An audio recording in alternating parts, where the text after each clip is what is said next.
Stop what you're doing right now and listen. The world is not a safe place, and we've been fed lies about how to prepare for emergencies. Are you prepared for what's coming next? Hi there, I'm Mike, and let me tell you, the truth about prepping is not what you think. We've all seen those survivalist shows where people stockpile food and build bunkers, but the reality of survival is much more complex. 10. You'll never need your preps. This notion is not only misleading, but it also undermines the importance of being prepared for unpredictable circumstances. Life is inherently uncertain, and while we all hope for the best, being prepared for the worst can provide invaluable peace of mind. Many people view prepping as an activity reserved for doomsday theorists or survivalists. However, this perspective often stems from misunderstanding or misinformation about what prepping truly entails. At its core, prepping is about readiness for any situation that could disrupt our daily lives. This could range from natural disasters like hurricanes, floods, or earthquakes, to man-made crises such as financial collapse, power outages, or even pandemics. The idea that you'll never need your preps is a dangerous myth. We only need to look at recent history to see countless examples of when preparation has made a significant difference. For instance, during the COVID-19 pandemic, those who had emergency supplies and plans in place were better equipped to handle lockdowns and shortages. They had the peace of mind knowing they had food, water, medical supplies, and other necessities to sustain them. Moreover, dismissing the need for prepping assumes that life is predictable, which is far from reality. Life is full of unexpected turns. Accidents happen, weather patterns shift, political landscapes change, and personal health can deteriorate suddenly. While we cannot predict these events, we can control our level of preparedness. Having a plan and necessary supplies on hand allows us to navigate these situations with more confidence and less panic. Another aspect to consider is the psychological benefit of prepping. The act of preparing for potential disasters can provide a sense of control in a world where many things are beyond our control. It can reduce anxiety about the unknown and foster a sense of self-reliance and resilience. This peace of mind is invaluable, and it's something that cannot be measured or quantified. That said, prepping should not be driven by fear, but rather by a practical and sensible approach to life's uncertainties. 9. Prepping is just for conspiracy theorists. This common misconception can deter many from adopting the practical and responsible mindset that underpins the concept of preparedness. The truth is, being prepared extends far beyond the realm of fear or paranoia and is an integral aspect of responsible living. Prepping, at its core, is about readiness for potential disruptions in life, no matter how big or small they might be.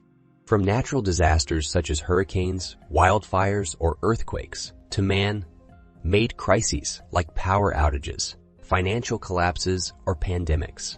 Life is filled with unforeseen events that can upend normalcy in an instant. Being prepared for these eventualities is not a sign of paranoia. It's a pragmatic approach to life's uncertainties.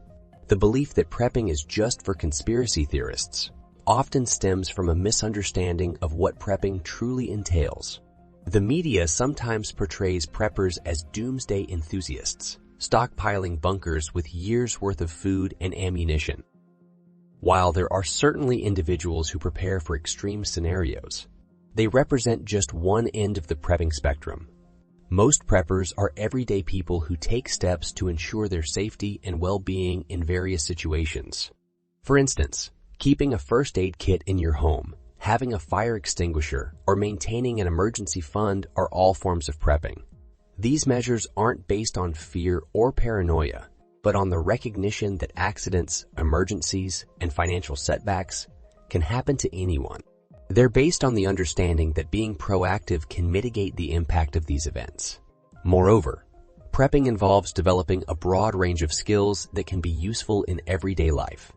Learning how to grow your own food, perform basic first aid, or fix common household problems not only equips you for various scenarios, but also promotes self-reliance and resilience.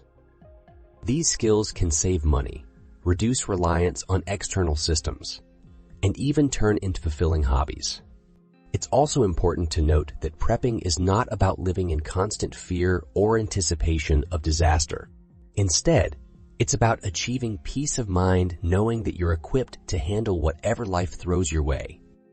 This sense of security can reduce anxiety and stress, contributing to overall well-being. 8.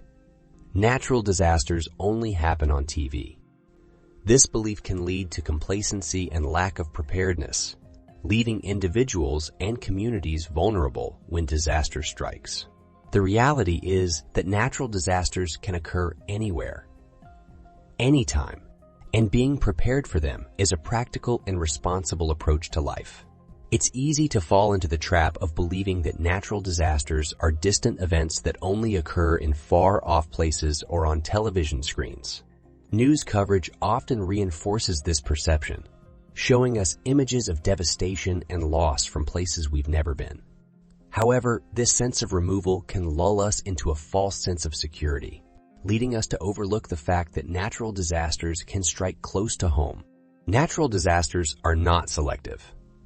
They can impact any region, any community, at any time.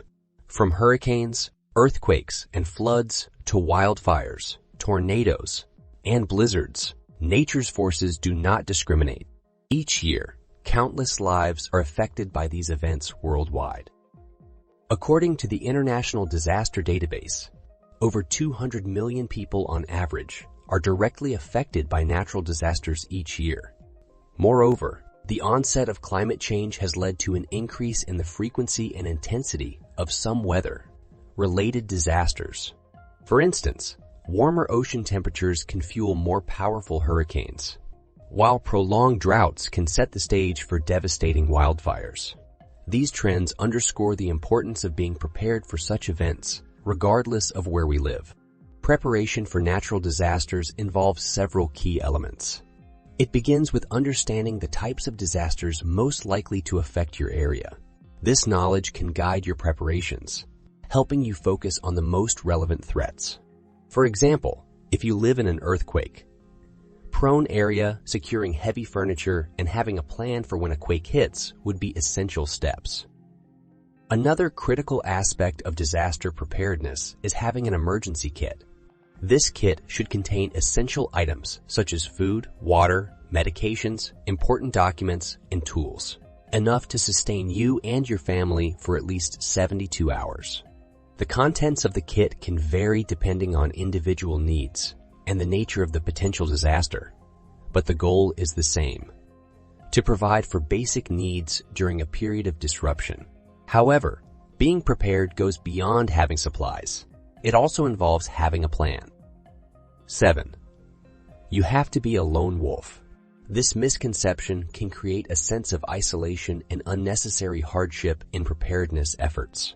In reality, community and networking play vital roles in effective preparation and can significantly enhance one's ability to navigate crises and emergencies.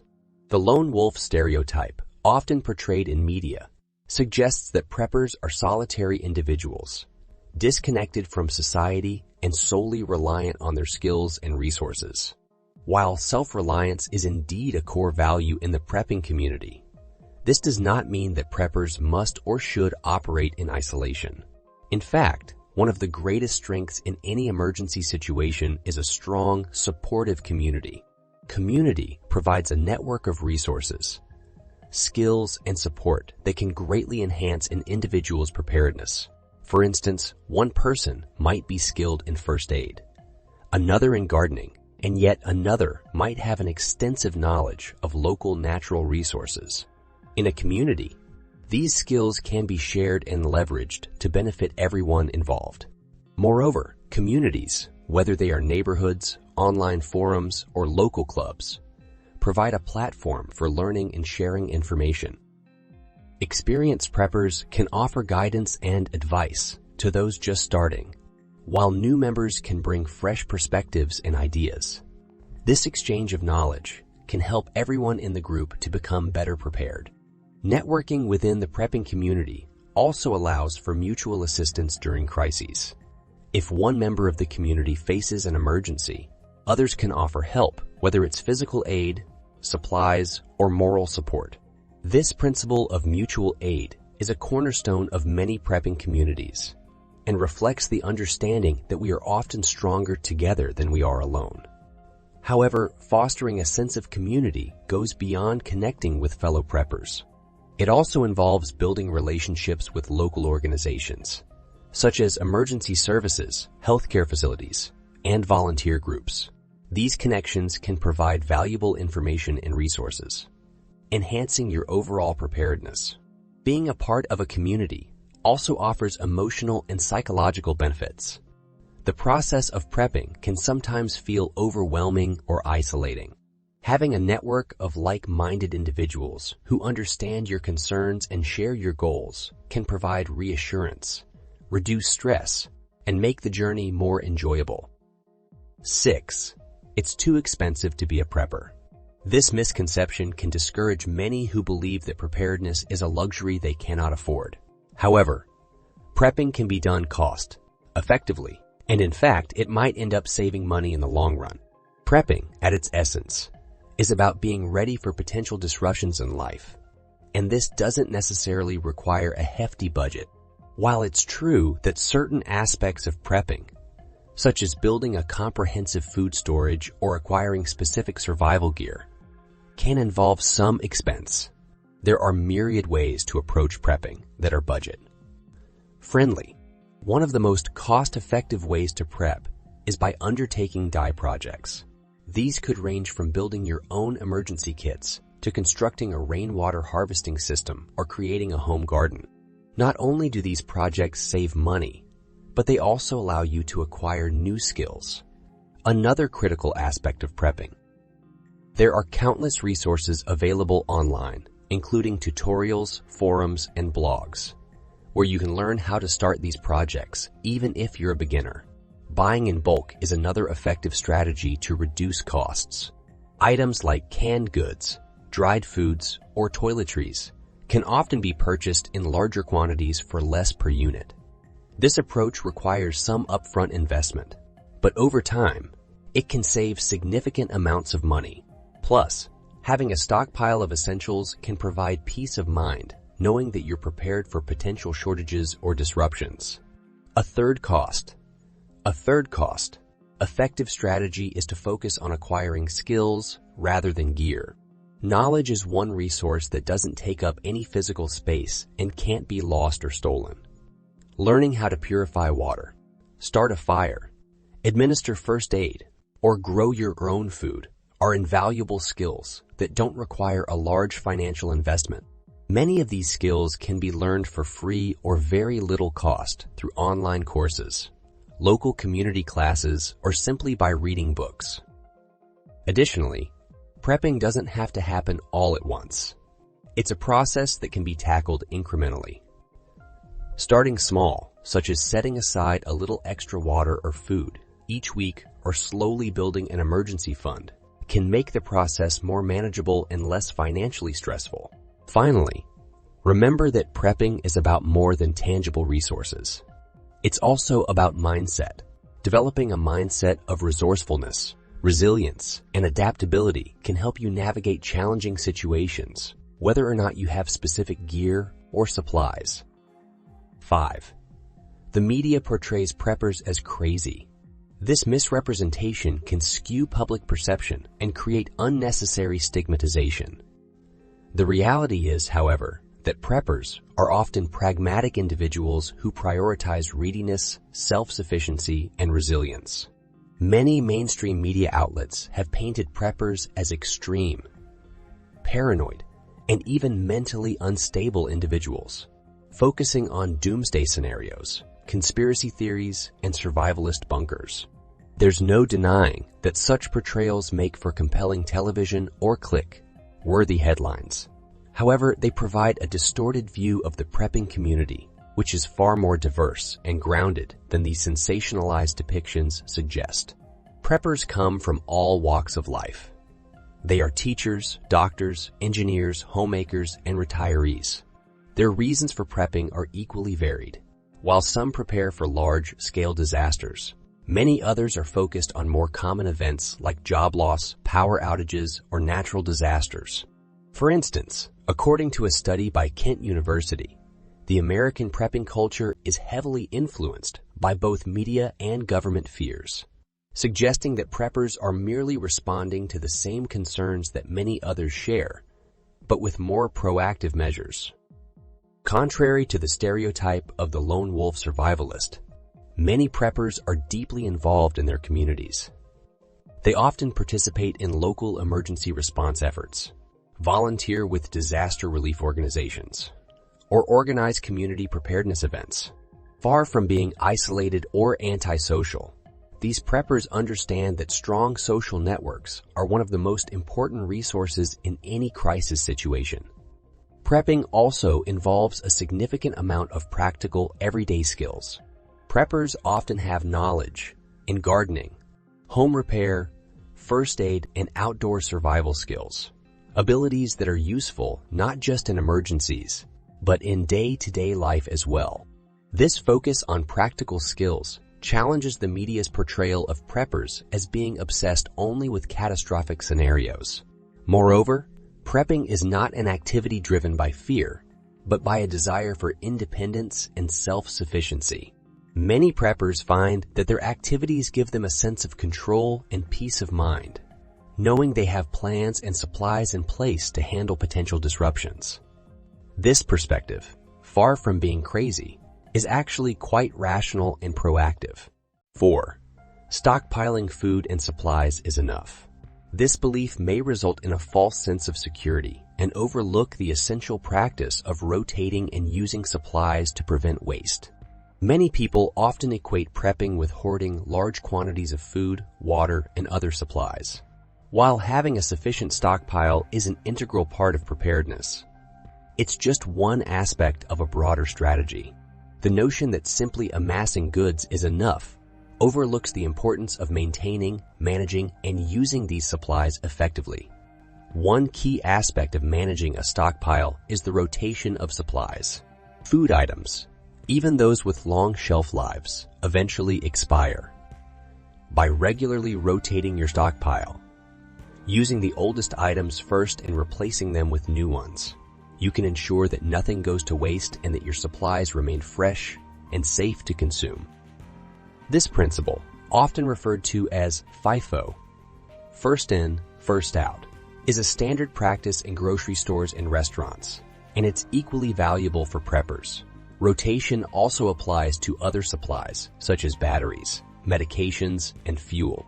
These items can degrade over time, losing their effectiveness or becoming unsafe to use. By regularly rotating these supplies, you can ensure that they'll be functional and effective when you need them. However, rotation is not the only consideration.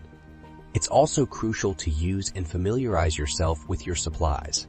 Many preppers invest in specialized tools or equipment, but without regular use, you might forget how to use them or discover too late that they don't work as expected.